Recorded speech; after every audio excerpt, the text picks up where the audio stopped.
Hola, ahí está. Bueno, buenas tardes. Gracias por venirse hasta acá. Yo soy Ariel Benici, del Laboratorio en Humanidades de Política, Estética y Comunicación, que está constituido por el Instituto Italiano de Cultura y el Servicio de Acción y Cooperación Cultural de la Embajada de Francia.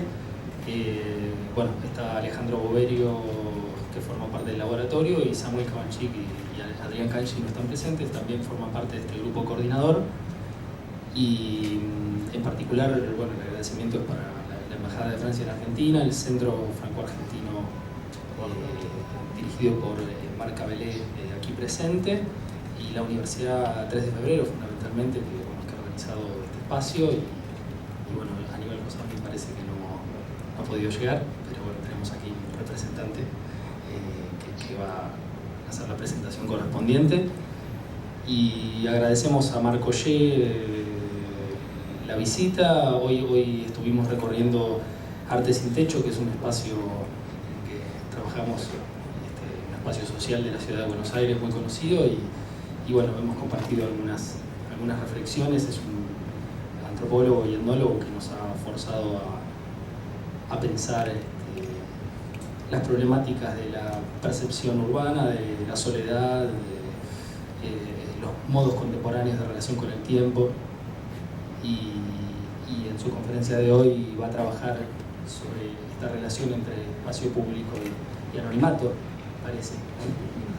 Así que, bueno, los dejo con las presentaciones correspondientes. Muchas gracias. Buenas tardes a todos. Soy Agustín Colombo Sierra, director de Internacionales Institucionales de la UTREF. Primero que nada, el agradecimiento por la presencia de ustedes. Segundo, la excusa que me ha transmitido el rector, que luego de terminar una reunión lejos de aquí, se encuentra hace un buen rato en un atasco de tráfico y me pidió que, en fin, respeto al expositor y a todos ustedes que están aquí acompañándonos en un número importante, comenzáramos la actividad. La presentación de un intelectual, antropólogo, etnólogo, un hombre de las ideas de nuestro tiempo como Marc Ollé, la ha hecho un poco el compañero que me precedió, y yo mismo le voy a pasar la palabra al señor Marc Cabellé del Centro Franco-Argentino. Y nuevamente, en nombre de la Universidad Nacional de 3 de Febrero, los recibimos aquí con mucho gusto. Gracias por venir. Primero que nada, un expositor de este nivel y de esta calidad, y luego a este público que está acá con nosotros. Buenas tardes.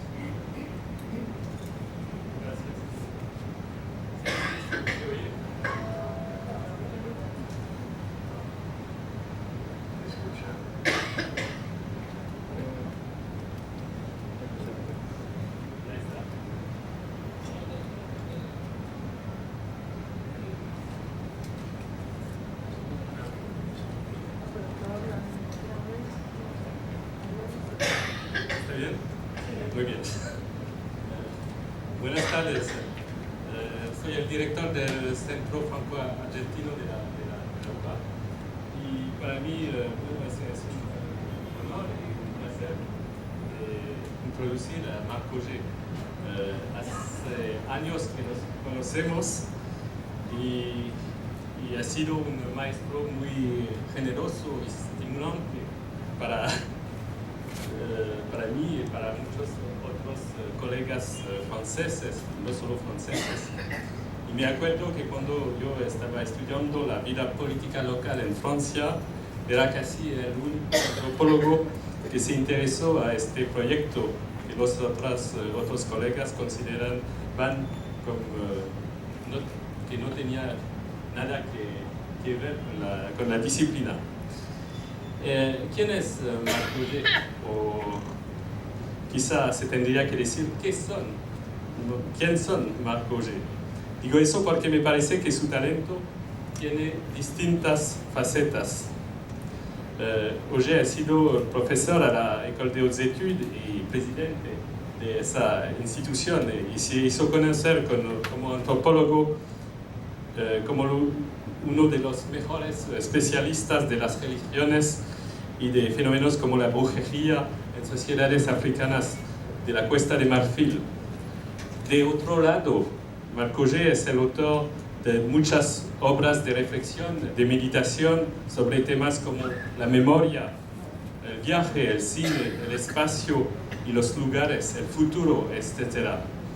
También escribe obras de ficción y novelas. Cuando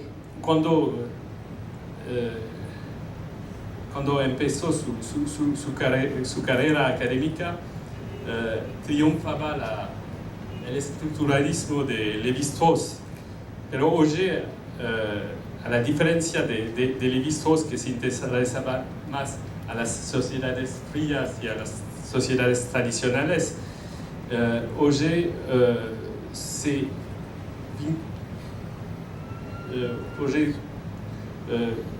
quería historicizar las sociedades tradicionales y reintroducir el contexto de la colonización y de las contradicciones y conflictos, temas completamente ajenos al estructuralismo de Lévi-Strauss. Y me parece que se encuentra en toda la obra de Augé esa preocupación del tiempo y de la historia, de la necesaria análisis de la modernidad. En sus libros, en su libro Teoría de Poderes y de Ideología y el genio del paganismo, él se refiere a los métodos y conceptos clásicos de la antropología del parentesco, de la religión y de la política. Y al mismo tiempo introduce una nueva perspectiva que combina las descubiertas de la antropología estructural y el interés por las dinámicas sociales. Hasta los años 80, las investigaciones de Augé han privilegiado el campo africanista y haya podido seguir así como un especialista reconocido en nuestra disciplina. En 82, Augé publicó Un etnólogo en el subte, y ese libro constituye un giro importante en su obra. Es la primera vez que un antropólogo analiza sus cotidianos viajes en el subte. Se puede leer como una novela y por eso alcanzó a un público que no tenía que ver con la antropología. Al mismo tiempo, Augé introduce en este libro dos temas que van a hacerse más y más importantes en su obra: el tema del espacio y el tema del contemporáneo. Ha publicado desde ese tiempo un montón de libros cuyos muchos han sido traducidos en castellano. Quisiera solo insistir en la importancia del tema del contemporáneo, que para Augé es el objeto auténtico de la investigación antropológica. ¿Cómo aprender el contemporáneo? Es decir, ¿qué pueden ser la postura del antropólogo y sus herramientas cuando enfrentado al contemporáneo? ¿Cómo romper con el positivismo para inventar un tipo de conceptualización y de escritura que dan cuenta de la contemporaneidad del antropólogo y de su objeto? ¿Qué pueden ser las mayores orientaciones que favorecen el conocimiento de nuestro cotidiano en el contexto de la globalización? Las investigaciones del antropólogo enfocan los cambios en las representaciones del espacio y del tiempo. Se podría describir la antropología de Marc Augé como un pensamiento del espacio y del tiempo. En cuanto al espacio, es el inventor de una expresión muy popular, los no lugares, esos ámbitos impersonales, centros comerciales, aeropuertos, etc. Y en sus reflexiones sobre el tiempo aparece el concepto de sobremodernidad, que orienta su análisis de la aceleración de la historia y de las relaciones entre el presente y el futuro y el porvenir. La articulación compleja entre el individuo y la colectividad, entre la historia y la dictadura del presente, constituye un tema recurrente de la antropología de Augé. Y para concluir, quería subrayar que su pensamiento es inseparable de la experiencia del viaje, que sea real o fictivo, una experiencia que alimenta la percepción que puede tener de los seres humanos y de la diversidad irreductible de los contemporáneos. Hay que leer Augé. No solo da el privilegio de penetrar la complejidad del mundo, sino de sentirse un poco más inteligente cuando se acaba la lectura. Gracias.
Antes de todo, quisiera decir que soy muy feliz de estar de nuevo en Buenos Aires, es siempre un gran placer. Agradezco a todos los que han hecho este giorno posible. Desde la publicación en Francia de mi libro No lugares, los espacios del anonimato, el proceso de urbanización del mundo ha continuado y se ha amplificado en los países desarrollados, en los subdesarrollados y en los que hoy llamamos emergentes. Las megalópolis se extienden al igual que a lo largo de las costas, de los ríos y de las vías de comunicación, los hilos urbanos, según la expresión del demógrafo Hervé Lebras, es decir, aquellos espacios que, al menos en Europa, donde el espacio es limitado, agrupan las unas a las otras, las grandes aglomeraciones, y albergan a una gran parte de sus habitantes y de su tejido industrial y comercial.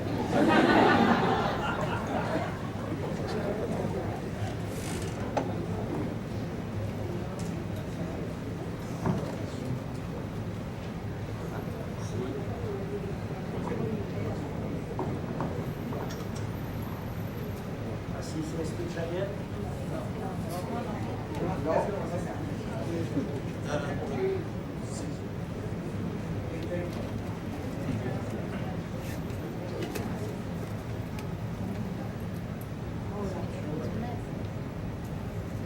Asistimos pues a un triple desplazamiento, o por así decir, un triple descentramiento. Las grandes ciudades se definen principalmente por su capacidad de importar y exportar personas, productos, imágenes y mensajes. Espacialmente, su importancia se mide según la calidad y amplitud de la red de autopistas o de las vías ferroviarias que las conectan con sus aeropuertos. Su relación con el exterior se inscribe en el paisaje, en el momento mismo, en lo que los centros llamados históricos son cada vez más un objeto de atracción para los turistas de todo el mundo.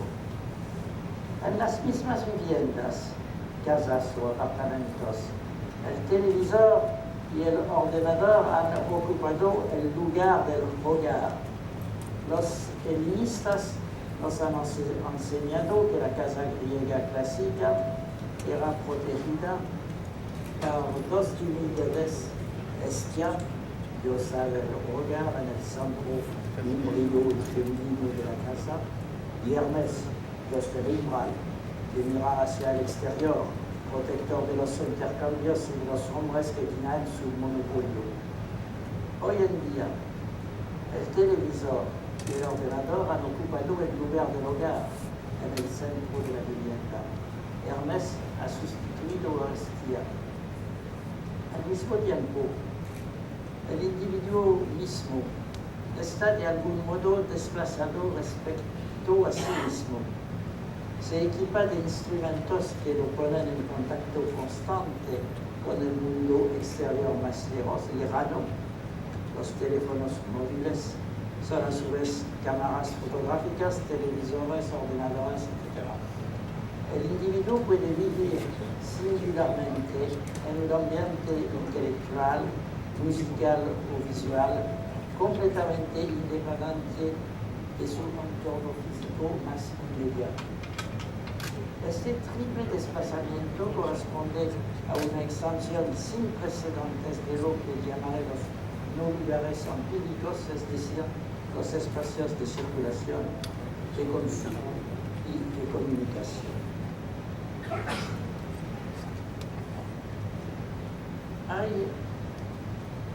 Hoy en día, el contexto se vuelve planetario, global. Las relaciones cambian de contexto con la aparición, las relaciones mismas cambian de contenido con la aparición de los medios de comunicación y la identidad digital. El tema del espacio público toma una significación nueva debido a este desarrollo. De este modo, ciertos temas, conceptos y fenómenos pueden ser abordados desde un nuevo punto de vista. Pienso a los conceptos de comunicación, de ficción, de lugar y no lugar, de fronteras y también de arquitectura. Comunicación se puede ver en la expresión de los espacios virtuales, el signo de una progresión rápida de la sobremodernidad entendida como la combinación de tres fenómenos: el estrechamiento del espacio, la aceleración del tiempo y la individualización de destinos. Frente a mi computadora tengo la sensación de tener el control sobre mi comunicación, aún y sobre todo si lo firmo con un nombre inventado, y evidentemente puedo comunicar de manera casi instantánea con individuos que viven del otro lado de la Tierra. Lo que queda por saber es qué tipo de relación establezco de esta manera y cuál es la naturaleza de la libertad que ejerzo como sujeto comunicante.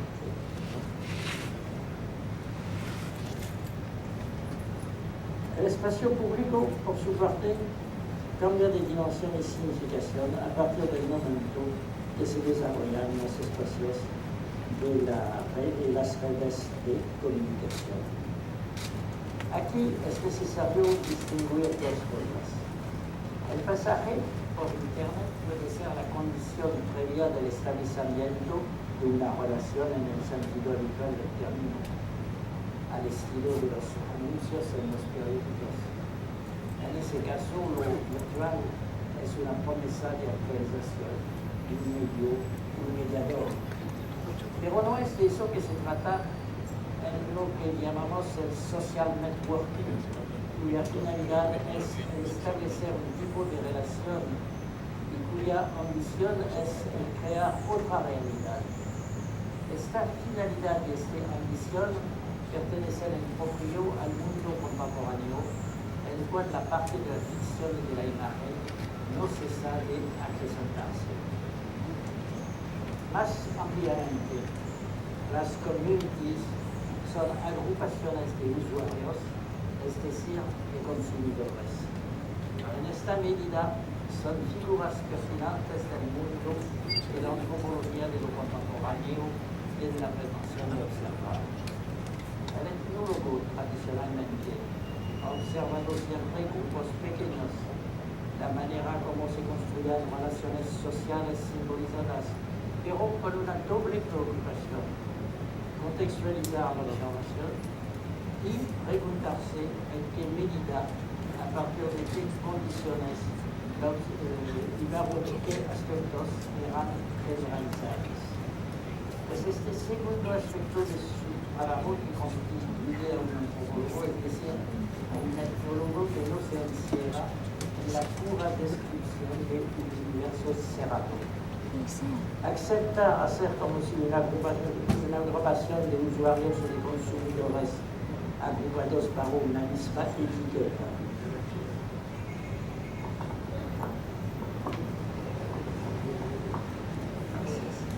Aceptar hacer como si una agrupación de usuarios o de consumidores agrupados bajo una misma etiqueta constituyese una comunidad fuerte, es entrar en la ideología que se trata, por el contrario, de analizar. Barack Obama ha dicho hace unos días: tengo 2 millones de amigos, hablando de Twitter o de nacional. La primera función del antropólogo de nuestras sociedades es el identificar los lugares de residencia,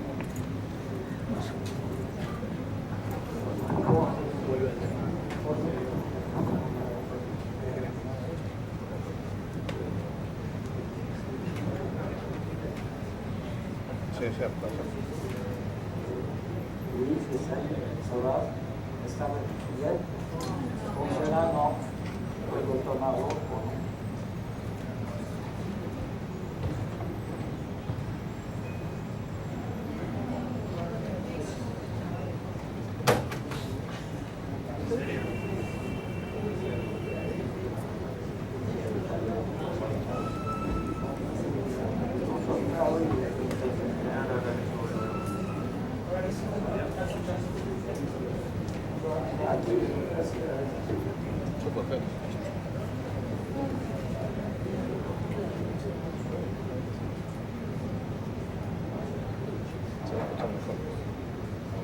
¿Funciona?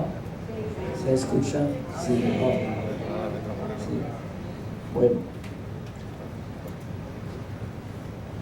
La primera función del antropólogo de nuestras sociedades es el identificar en los lugares de residencia, de trabajo o eventualmente de ocio o aún en los medios asociativos, los grupos pertinentes para una observación contextualizada. La dificultad hoy en día es que las comunidades virtuales o las redes sociales hacen parte a la vez de las relaciones y del contexto. La aparición de la identidad digital plantea varios problemas. En primer lugar, la identidad digital puede ser utilizada para actividades específicamente lúdicas o para actividades profesionales o públicas. Es acompañada por una metáfora especial cuando es utilizada para crear un sitio o para visitar y frecuentar otros sitios. Recurre a la metáfora social. La cuestión es saber en qué medida se trata en ese caso de metáfora, cuando permite ser parte de una comunidad que puede definirse ella misma por medio de una actividad lúdica, profesional o intelectual. Vemos también, recorriendo Internet, que el juego identitario se encuentra en el centro de la referencia a la identidad digital.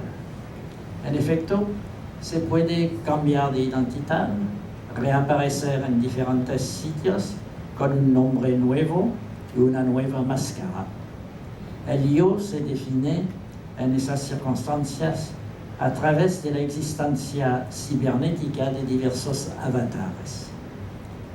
Este problema de las identidades enmascaradas abre algunas cuestiones específicamente antropológicas. La identidad individual se construye siempre en relación, en negociación con la alteridad. Las nociones de identidad y de relación son estrechamente complementarias.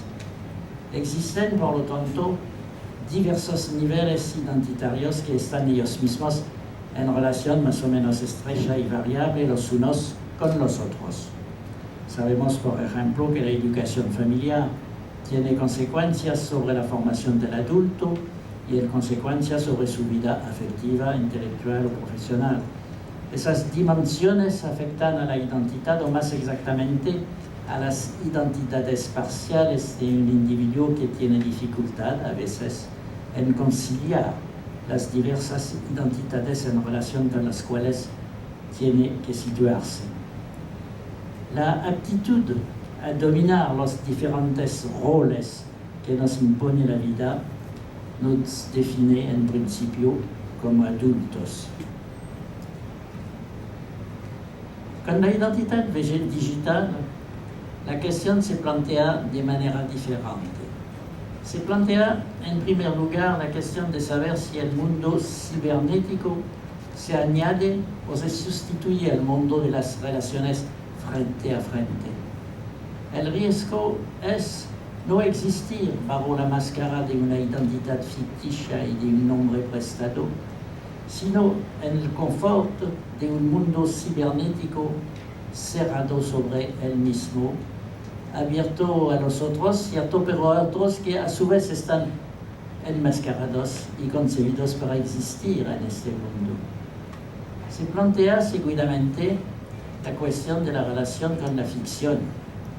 Vivimos cotidianamente en un mundo influenciado por avalanchas de imágenes y mensajes.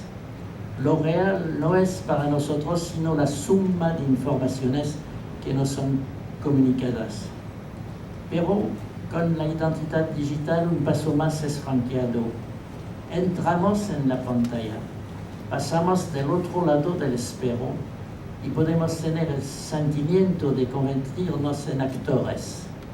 Pero, ¿actores de qué? Actores de nuestra vida, expresando nuestras opciones y nuestras opiniones, o actores de teatro, improvisando nuestro rol bajo la cobertura de una identidad prestada.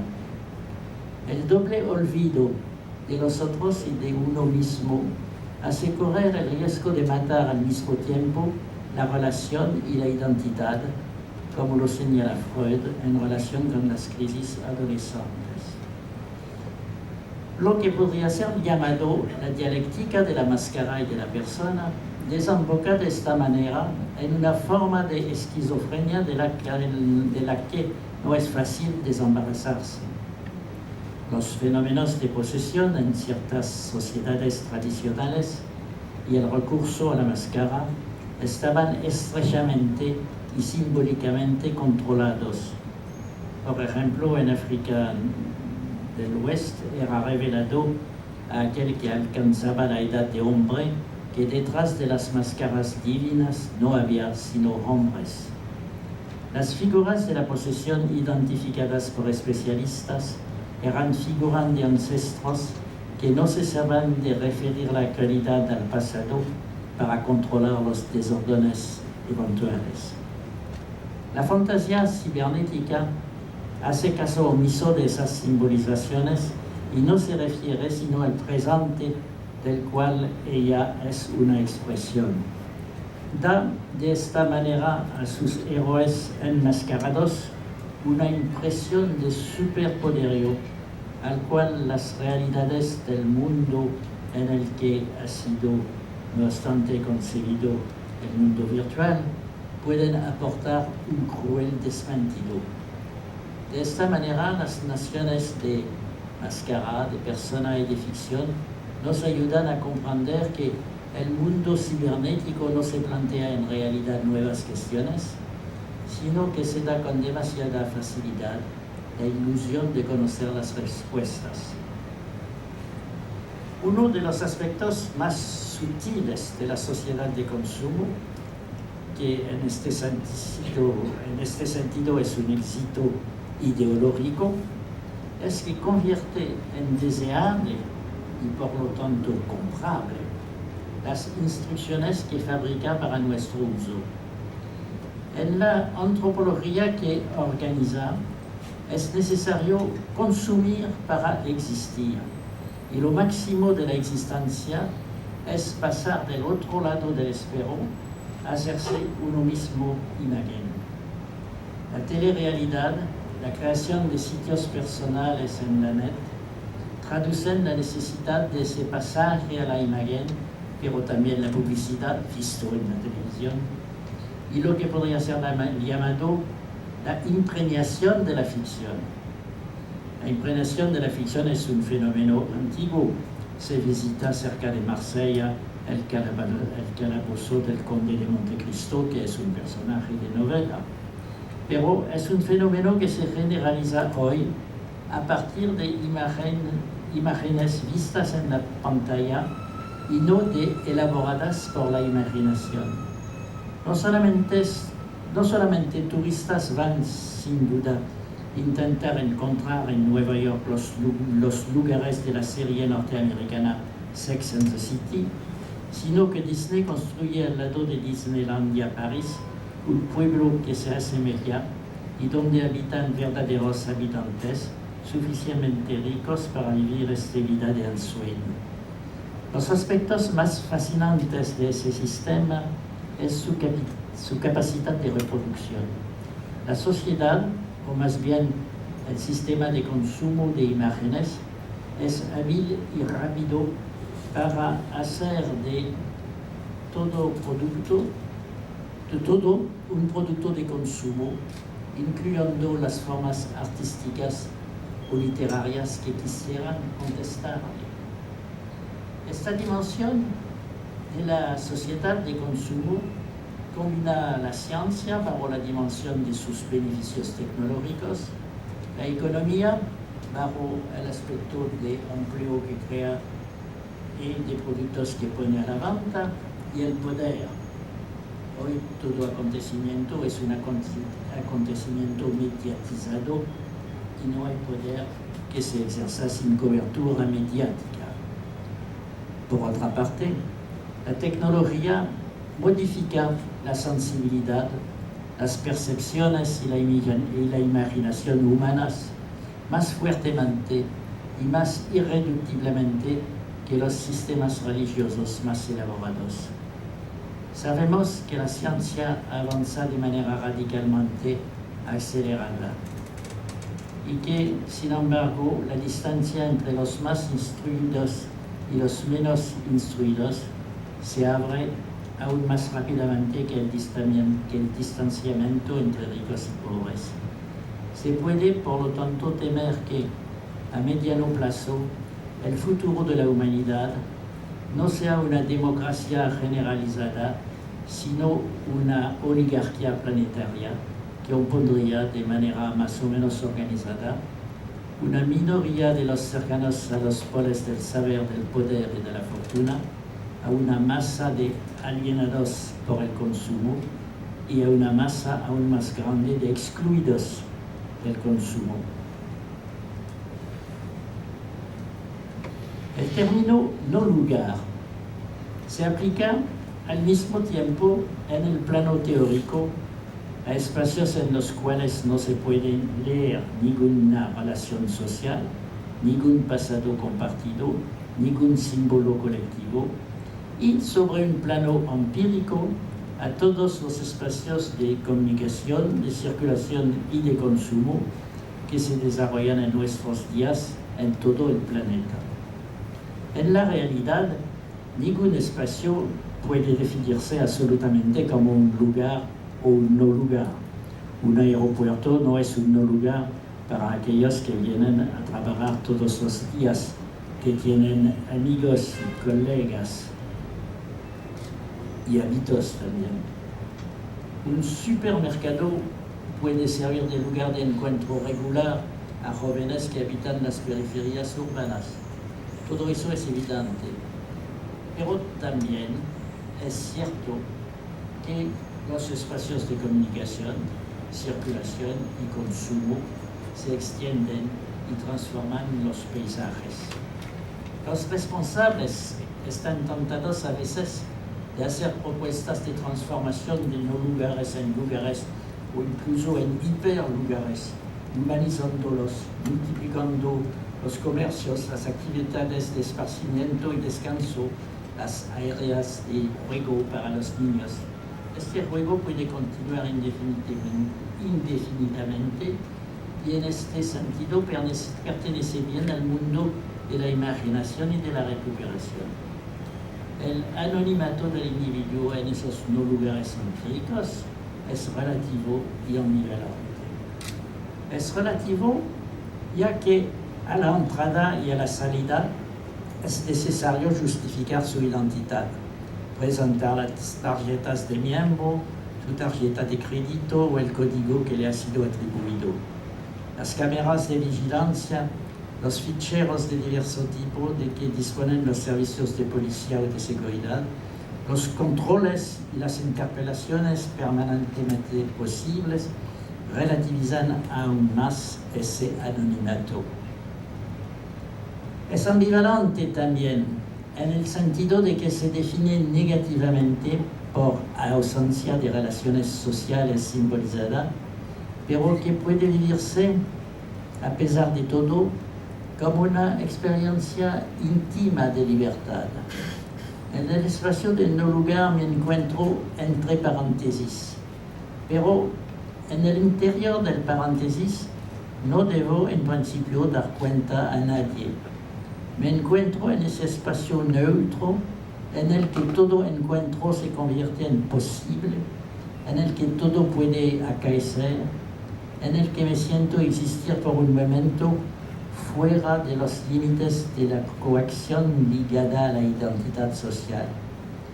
Ese sentimiento tiene que ver con la ilusión, sin duda, pero Freud señalaba que la ilusión es el fruto del deseo. Nos dice, por lo tanto, algo sobre lo real.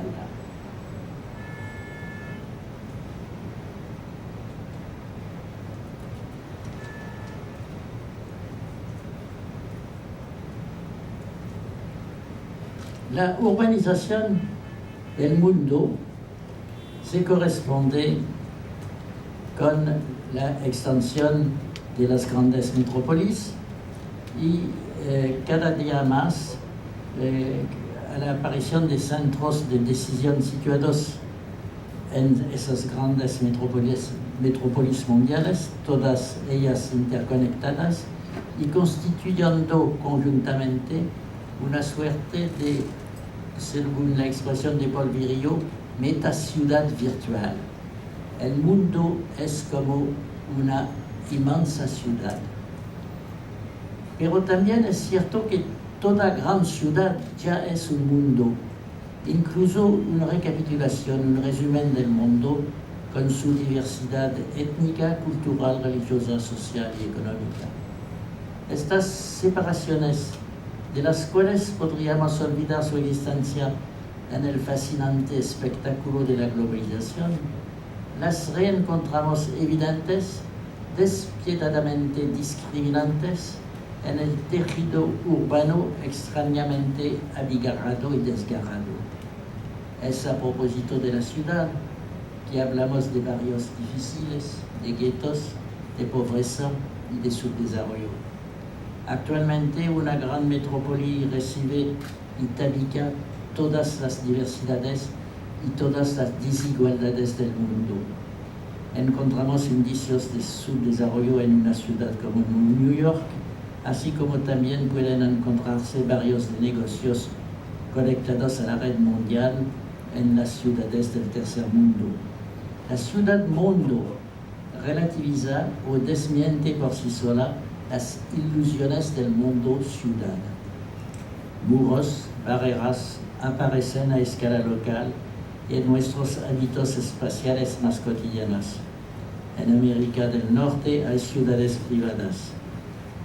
Por todo el mundo vemos emerger barrios privados, sectores de la ciudad donde no podemos entrar sin justificar nuestra identidad y nuestras relaciones.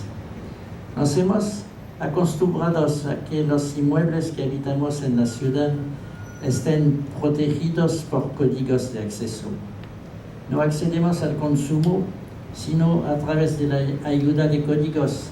Trátese de tarjetas de crédito, de teléfonos móviles o de tarjetas especiales creadas para los supermercados, las compañías aéreas y demás. Visto a escala individual y del corazón de la ciudad, el mundo global es un mundo de la discontinuidad y de lo prohibido. En cambio, la estética dominante es una estética de la distancia que tiende a hacernos ignorar estos efectos de ruptura. Las fotos tomadas por los satélites de observación, las vistas aéreas, nos acostumbran a una vista global de las cosas. Las torres de oficina o de viviendas educan la mirada, como lo hace el cine y aún más la televisión. La circulación de los automóviles en la autopista, el despliegue de los aviones en las pistas de los aeropuertos, los navegantes solitarios que dan la vuelta al mundo bajo la atenta mirada de los telespectadores, nos dan una imagen del mundo tal y como nos gustaría que fuese. Pero esta imagen desaparece en cuanto la observamos de cerca. Por otra parte, cuando evocamos el ideal de un mundo sin barreras y sin exclusión, no es cierto que sea la noción de frontera la que está en juego. La historia de la población humana es la historia del tránsito de lo que llamamos las fronteras naturales, riberas, océanos, montañas. La frontera ha frecuentado el imaginario de las poblaciones que colonizan la tierra. La prima frontera es el horizonte. A partir de los viajes de los descubrimientos, siempre ha existido en el imaginario occidental un oriente misterioso, un ultramar ilimitado, un lejano oeste. La frontera es la amenaza que inquieta o fascina en las novelas de Dino Buzzati o Julien Gracq. Ciertamente, las fronteras han sido transitadas con frecuencia por conquistadores que atacaban y dominaban a otros humanos, pero este riesgo es inherente a todas las relaciones humanas en cuanto son impuestas por relaciones de fuerza. El respeto de las fronteras en este sentido es el garante de la paz. La noción de frontera marca la distancia mínima necesaria que debería existir entre los individuos para que sean libres de comunicarse tal y como ellos se entienden. La lengua no es una barrera infranqueable, es una frontera. Aprender la lengua del otro o el lenguaje del otro es establecer con él una relación simbólica elemental, respetarlo y reconocerlo, cruzar la frontera. Una frontera no es un muro que prohíbe el paso, sino un umbral que invita a pasar. Por tanto, nuestro ideal no debería ser el de un mundo sin fronteras, sino el de un mundo donde todas las fronteras fueran reconocidas, respetadas y transitables. Es decir, un mundo donde el respeto de las diferencias comenzaría con la igualdad de todos los individuos, independientemente de su origen o de su sexo. En la relación del mundo-ciudad y de la ciudad-mundo podría aparecer el sentimiento ya expresado por Polverio a principios de los 80 en su obra El espacio crítico, de una desaparición de la ciudad como tal. Ciertamente, lo urbano se extiende por todos lados, pero los cambios en la organización del trabajo, la precariedad, esta versión negra de la movilidad, y las tecnologías que a través de la televisión e Internet imponen a cada individuo en lo más profundo de su sensibilidad y de su intimidad una imagen de un centro desmultiplicado y omnipresente, suprimen toda pertenencia a oposiciones del tipo ciudad-campo y urbano-no urbano. La oposición entre el mundo-ciudad y la ciudad-mundo es paralela a la del sistema y de la historia. Es, por así decir, su traducción espacial concreta. La preeminencia del sistema sobre la historia y de lo global sobre lo local tiene consecuencias en el campo de la estética, del arte y de la arquitectura. Los grandes arquitectos se han convertido en vedettes internacionales. Cuando una ciudad aspira a figurar sobre la red mundial, confía a algún gran arquitecto la construcción de un edificio que tendrá valor de monumento, de testimonio, probará su presencia en el mundo, es decir, la existencia en la red, en el sistema. Incluso si los proyectos arquitectónicos tienen en cuenta, en principio, el contexto histórico o geográfico, son rápidamente engullidos por el consumo mundial. Es el flujo de turistas venidos de todo el mundo quien sanciona su éxito. El color global borra el color local. Las obras arquitectónicas son singularidades que expresan la visión de un autor singular y se liberan del particularismo local. Las obras arquitectónicas en este sentido dan cuenta de un cambio de escala. Schumi en La Villette, Renzo Piano en Nouméa, Guéry en Bilbao, Pei en París, Nouvel en Nueva York. Se trata del local global, lo local con los colores de lo global, la expresión del sistema, de su riqueza y de su ostentosa afirmación. Cada uno de estos proyectos tiene sus justificaciones locales y históricas particulares, pero a fin de cuentas su prestigio proviene del reconocimiento mundial del que es objeto.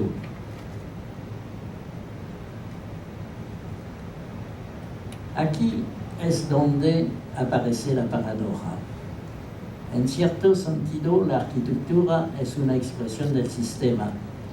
Probablemente constituye su expresión de vez en cuando más caricaturesca, por ejemplo en Times Square, cuando generaliza la estética de los parques y atracciones como Disneyland, donde triunfa el reino de la imagen y de la ficción, o cuando las ciudades rivalizan por construir la torre más alta del mundo. Pero no puede negarse el espectacular esplendor de ciertas obras arquitectónicas.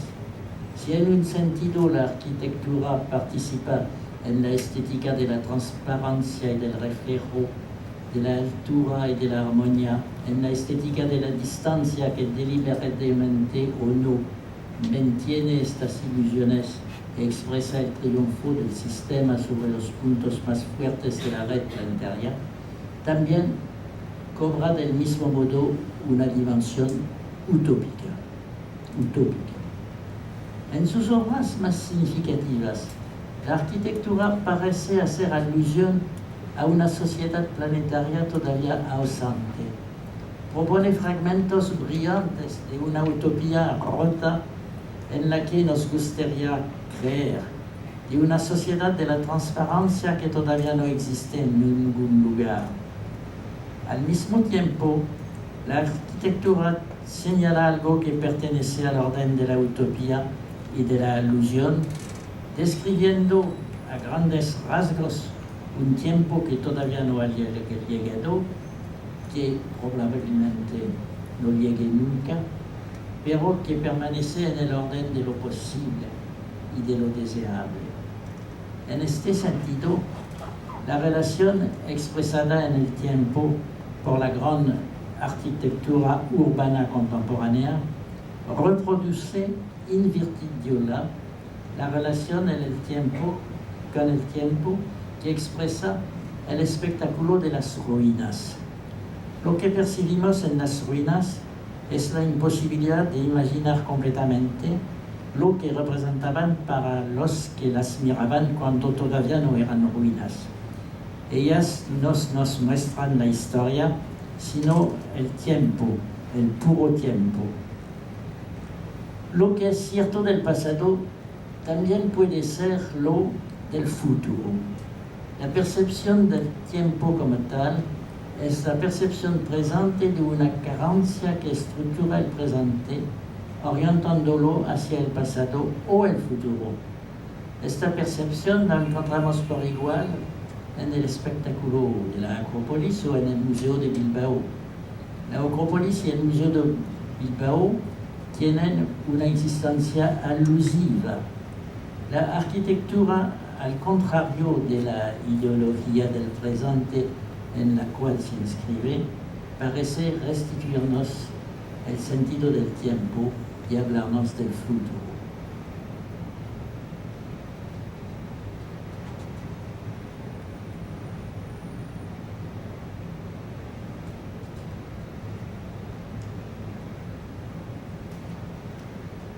Hoy en día, los artistas y los escritores probablemente están condenados a buscar la belleza de los no lugares, a descubrirla resistiendo a las aparentes evidencias de la actualidad.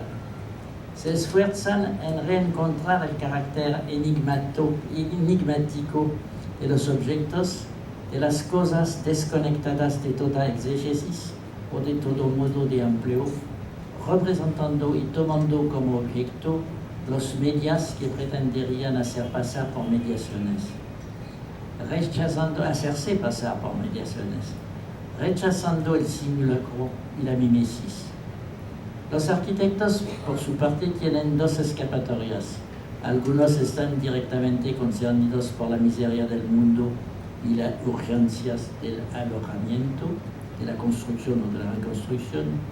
Otros tienen la oportunidad de acometer frontalmente los espacios de comunicación, de circulación y de consumo, los no lugares empíricos. Los aeropuertos, las estaciones, los viaductos, ciertos hipermercados son imaginados por los más grandes arquitectos como el espacio común, susceptible de hacer presentir a los que lo utilizan a título de usuarios, de pasajeros o de clientes, que ni el tiempo ni la belleza están ausentes de su historia. Fragmento de utopía a la imagen de nuestra época dividida entre la pasividad, la angustia y, a pesar de todo, la esperanza, o al menos la espera. Encontramos aquí la tensión esencial, fundamental, que existe entre la noción de identidad y la de libertad. Esta tensión se sitúa a la esta definición misma del espacio público. Se sitúa en el corazón de la vida democrática. Es a la vez la condición y el objeto de la creación artística o literaria. Algunos autores en los años 60 han hecho progresar la reflexión sobre la noción de cultura, aprehendiendo esta como un sistema de coacción intelectual a partir de una doble constatación. El individuo no siente su identidad sino en y por la relación con el otro. Las reglas de construcción de esta relación le preexisten siempre.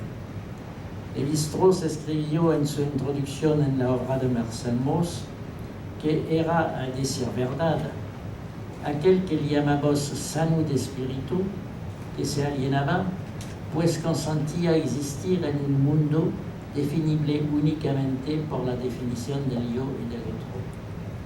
El sentido social no es un sentido metafísico o trascendental, sino la misma relación social en tanto que representada, instituida. Resulta que existe siempre una tensión entre sentido social y libertad definida como el espacio dejado a la iniciativa individual.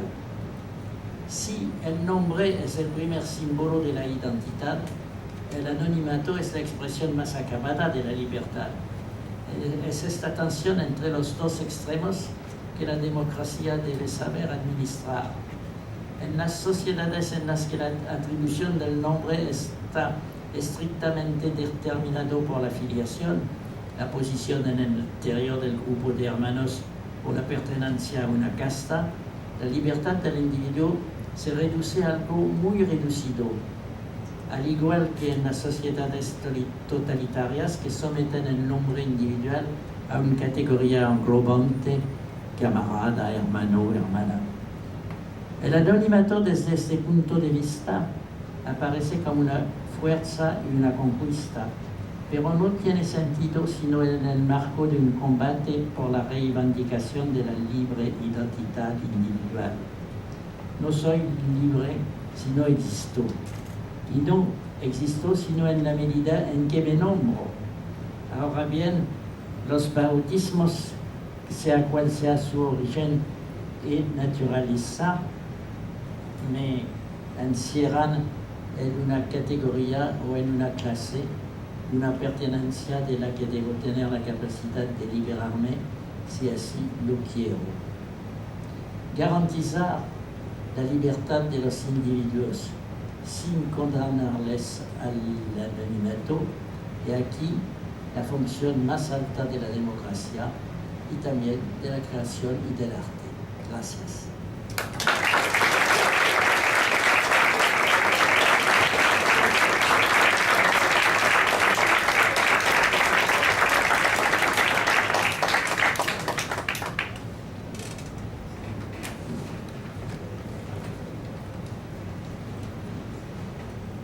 Bueno, queda habilitado el espacio para algunas preguntitas antes de que nos vayamos. Háganlo saber. Yo les acerco el micrófono y si no les ponen un corbatero que no va a funcionar. No. Bueno, díganme.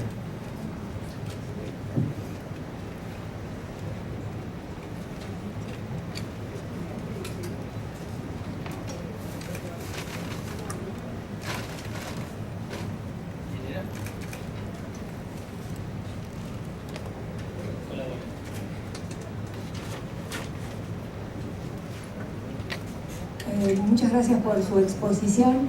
Le quiero preguntar si puede abundar un poquito más entre los conceptos ciudad-mundo y mundo-ciudad, que tienen confusión. Gracias.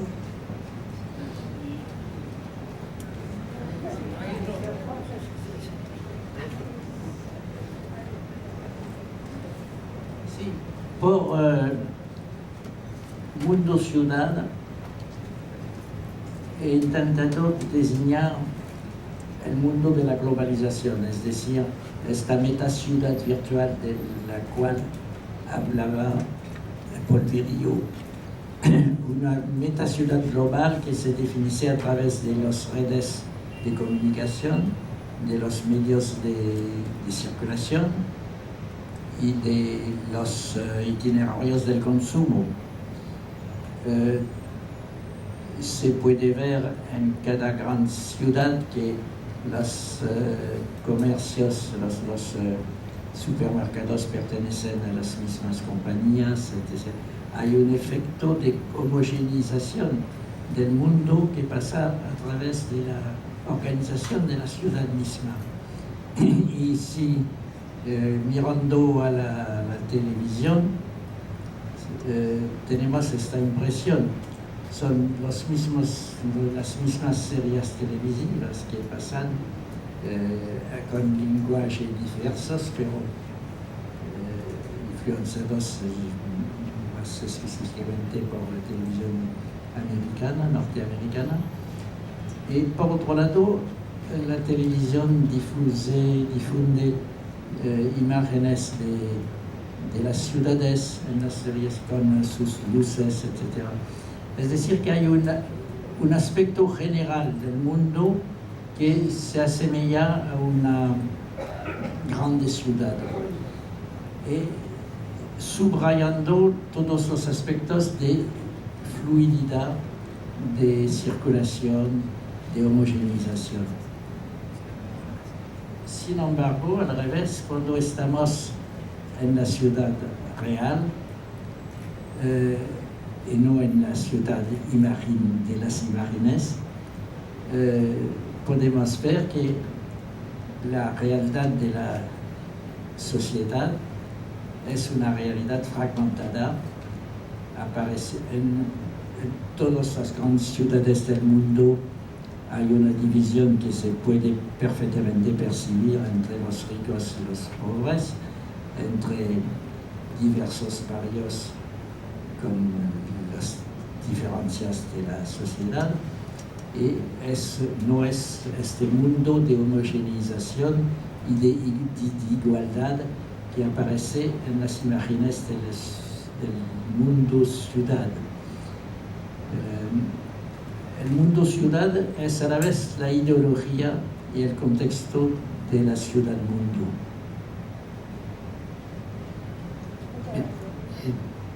Continuamos. Buenas tardes. Al comienzo dijeron que había visitado usted Arte Sin Techo. Quería saber desde cuáles de sus conceptos contempló esta visita y qué le pareció esa experiencia.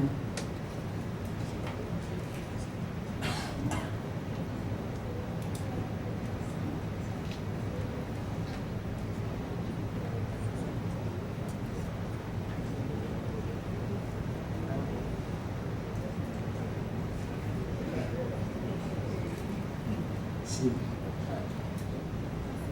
Estamos realmente en la ciudad mundo y no en la mundo ciudad.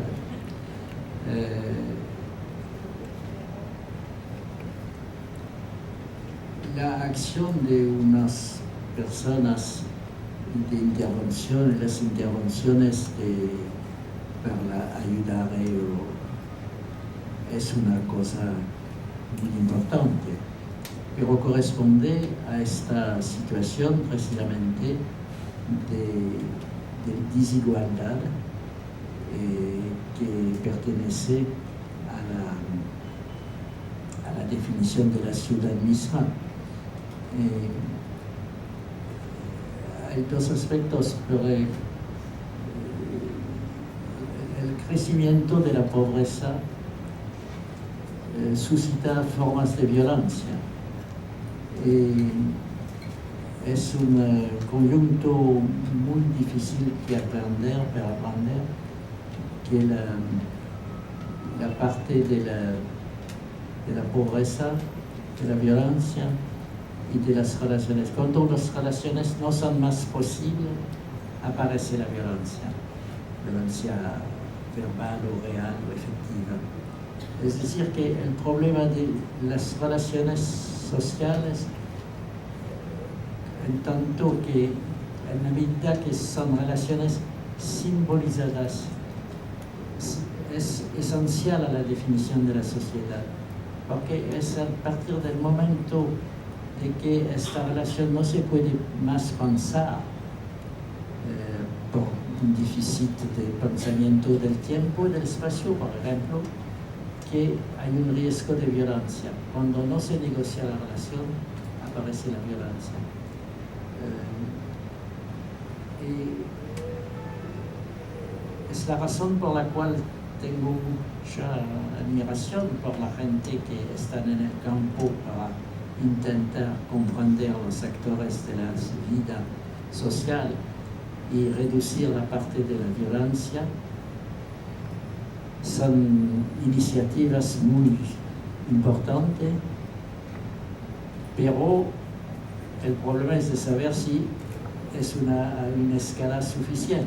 Es decir, si tendría que ser un proyecto nacional o transnacional más sistemático. Bueno, recibimos fondos. Sí, muchas gracias por su descripción de estas diferentes ilusiones que habitamos cada uno de nosotros. Yo quisiera preguntarle por un conflicto que creo que existe entre estas ilusiones que habitamos y digamos, el mundo empírico que nos rodea. Me refiero a la problemática medioambiental. Y me gustaría saber si tiene alguna digamos, consideración respecto al rol de esta problemática respecto a estas proyecciones de futuro de las que nos hablaba.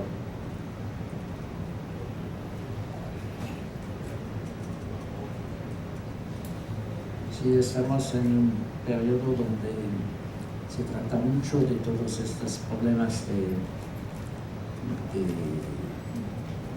de ambiente, de medio ambiente.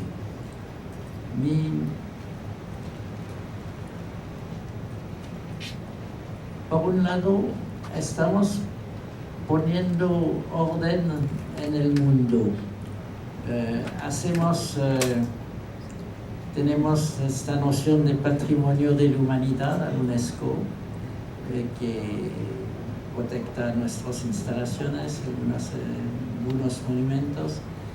Hacemos parques naturales, es decir, que la naturaleza es casi domesticada por la simbolización de las naciones. Y todo se pasa como si fuéramos poniendo orden en la casa antes de la visita de los extraterrestres. Y además ponemos las basuras abajo en la tierra para no hacer observar. Y hay una relación entre este cambio de escala que vivimos en cierta medida y esta preocupación ecológica creciente, porque estamos tomando conciencia del carácter frágil de nuestro planeta y del carácter minúsculo.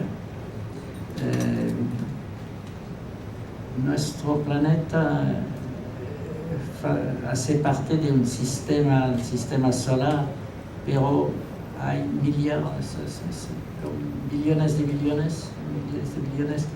de sistemas solares en nuestra galaxia, y hay billones de galaxias en el universo.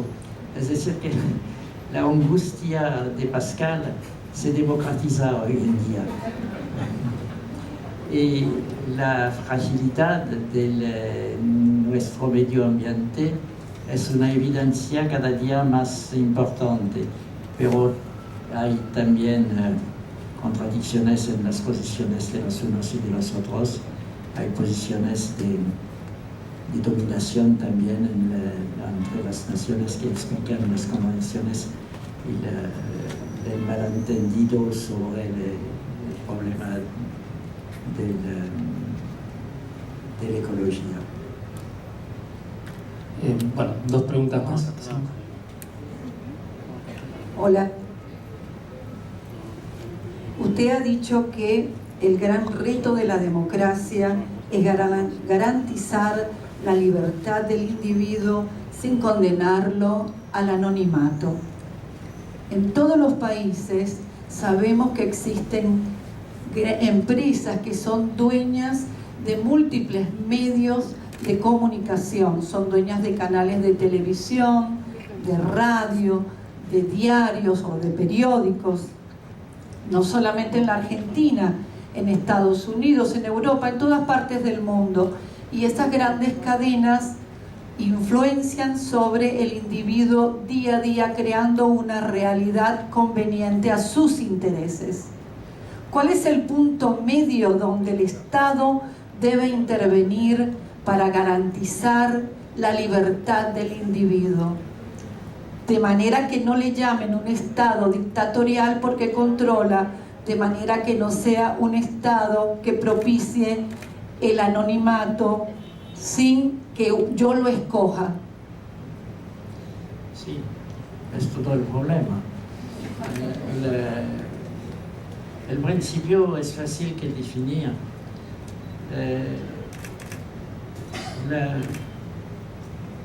Tengo que decir francamente que me considero como un hero de las luces, es decir, del siglo XVIII.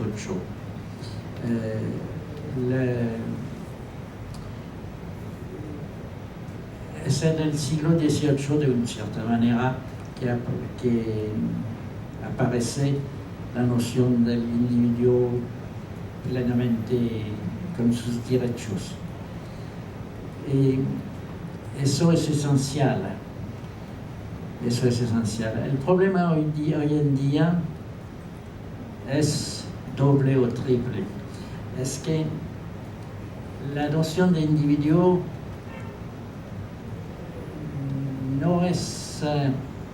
no queda tal como en el siglo XVIII. Estamos pasando a una definición del individuo como consumidor. Es decir, que si el que no consume no vale nada.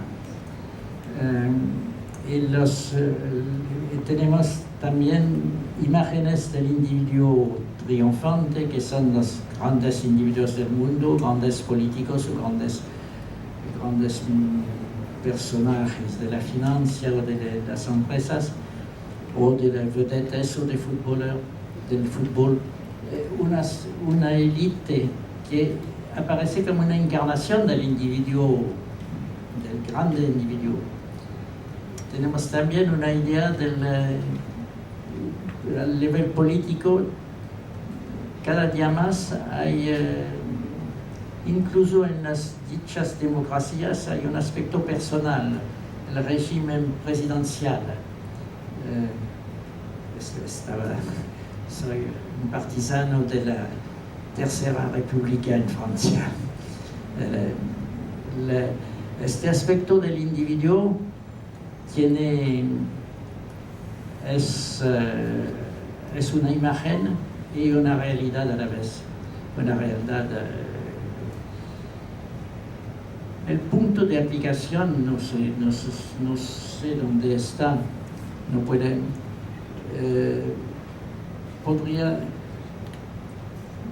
No hay ningún sistema ahora que es perfectamente democrático, pero hay países que son menos democráticos que otros, es lo que puede decir.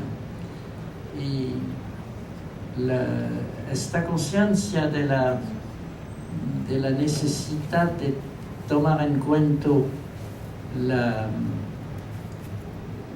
dimensión individual es el punto de referencia. El ser humano tiene una triple dimensión: la dimensión individual, la dimensión cultural, que es un conjunto de relaciones, el sentido social de los que hablaba, y la dimensión genérica. Cuando un hombre ha caminado sobre la luna, no hemos pensado es un americano, es el hombre está sobre la luna. Y hay una necesidad de pensar las tres dimensiones a la vez: individual, cultural y genérica. Y no es fácil, porque es fácil de mostrar que todas las crisis del mundo pasan a través de una tensión entre estas dimensiones.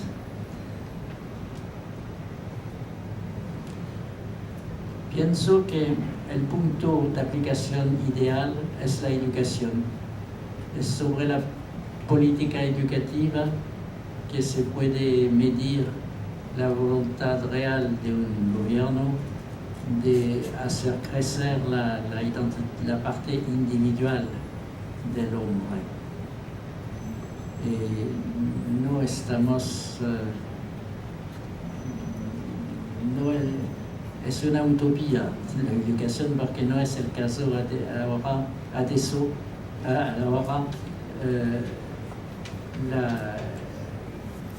Hay también un crecimiento de la distancia entre los más instruidos en el mundo y los menos instruidos o analfabetos. Es decir, que no estamos en la buena vía. ¿Queda uno más?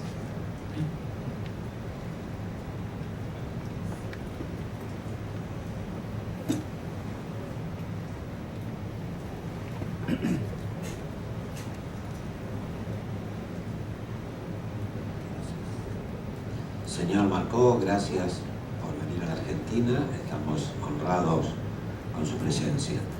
Y bueno, usted me dio el puntapié final como para preguntarle yo lo siguiente, que me tiene preocupado hace muchísimo tiempo por ahí. La distancia entre la gente, entre los más ricos y los más pobres, se va haciendo cada vez mayor. Y usted dijo que es mayor la distancia entre los instruidos y los no instruidos, y el camino no es el correcto. Si el camino no es el correcto, ¿a dónde nos lleva ese camino?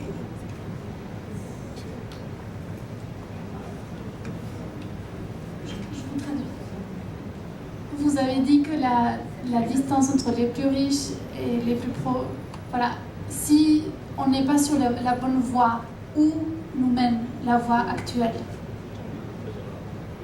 Sí, gracias. Creo que el último gran relato, para retomar la categoría de Lyotard, el filósofo que ha hablado de las grandes utopías del siglo XIX, hablando de los grandes relatos. El último grande relato me parece el relato de Fukuyama, hablando de fin de la historia. No era una descripción de la realidad, sino una opción, un deseo que expresaba. ¿Qué decía Fukuyama? Que todos estamos de acuerdo a eso intelectualmente, es lo que llaman la fin de la historia, no hay más debate sobre el hecho de que la relación, que el conjunto ideal es el mercado liberal y la democracia representativa. Pero es una utopía también, tal como las utopías socialistas, en la medida que las dictaduras se acomodan muy bien del mercado liberal, por un lado, y que por otro lado, lo que podemos constatar es que esta doble distancia entre los más instruidos, los menos instruidos, y los más ricos y los más pobres crece. Es decir, que vamos en un mundo efectivamente planetario, pero con tres clases. Una prima clase que es una clase de los potentes, que son vecinos al conocimiento o a la riqueza o al poder, o sea, tienen una solidaridad objetiva entre ellos. Hay una segunda clase que es esencial al funcionamiento del sistema, que es la clase de los consumidores, que consumen más o menos, y una tercera clase de los excluidos a la vez del poder, de la riqueza, etc., y del conocimiento. los excluidos. Esas tres clases podrían ser estudiados en una perspectiva marxista, pero al nivel del planeta. El problema, claro, no sé, que no soy un profeta y no puedo decir dónde vamos, pero el problema es que la historia no se acabó. Pero el problema es que la historia nunca ha sido un río tranquilo. Siempre, la historia siempre ha sido llena de violencia. Y la buena novela, la buena noticia es que la historia no se acabó. La pésima noticia es que conocemos ya nuevas violencias y afrontamientos. Lo que va a salir de todo eso no lo sé. Imagino que peut-être si intento de ser realmente optimista, yo diría que hay una posibilidad que los descubrimientos de la ciencia cambian las cosas. Estamos en un momento donde no podemos imaginar cuáles van a ser los progresos de las ciencias, que se aceleran también.